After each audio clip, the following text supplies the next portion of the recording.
পাচ্ছেন কৃষকরা। বেগুন নামে প্রচলিত এই বেগুনটি অনেকেই হাইব্রিড বা বিদেশি জাতের মনে করলেও এটি আসলে দেশি জাতের। উদ্যান তত্ত্ব গবেষণা কেন্দ্রের গবেষকরা দীর্ঘদিনের গবেষণা শেষে এর উদ্ভাবন করেছেন। নাম দিয়েছেন বাড়ি বেগুন মানব।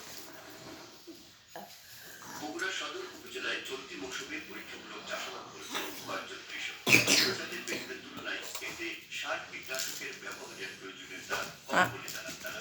বেগুনটা নাকি রাসায়নিক করে রাসায়নিক কিন্তু আমাদের এটা যেসব 8 কেজি 1 কেজি 1.5 কেজি আমরাও সামনে এই বেগুন চাষ করার আগ্রহী এবং আমরা করবো।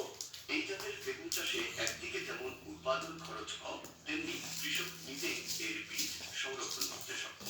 এই বেগুনটা চাষ করার উদ্দেশ্য কি, এটা একটা দেশি জাত। আমাদের দেশে ভাইকে খাই দাও। জিএম ফুডের যে বীজগুলো আসছে এবং হাইব্রিড জাত ছাড়াও যে আমাদের দেশি জাত যে আমাদের উন্নত এবং এটা যে খায় ভাইয়াকে দাও, ভাইয়াকে সেটাও আমরা ভাইয়াকে দাও, বৈশিষ্ট্য মনে করেছি।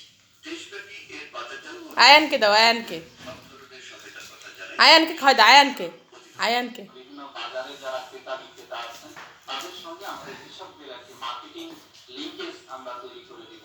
পাশাপাশি এই বেগুন যেন আমাদের বগুড়া জেলা বাকি অন্যান্য জেলাতে এটি কৃষকরা সরবরাহ করতে পারেন, আমাদের কাছে যথেষ্ট সুযোগ আছে। কারে কি দিচ্ছে, কারে কি ধোকা দিচ্ছে? উদ্ভাবন করেছেন গবেষকরা। আর কি সুন্দর চুল আসছে, চুল আসলে কত সুন্দর লাগে। আব্বু কানে দেয় না, কানে দেয় না, চাষাবাদ বাড়ানো হলে কৃষি কানে দেয় না আব্বু। মুখে দাও, কানে মুখে ঢুকে যাবে। মুখে দাও, বিশেষজ্ঞরা। আয়ানকে খাওয়াই দাও, আয়ানকে। বগুড়া।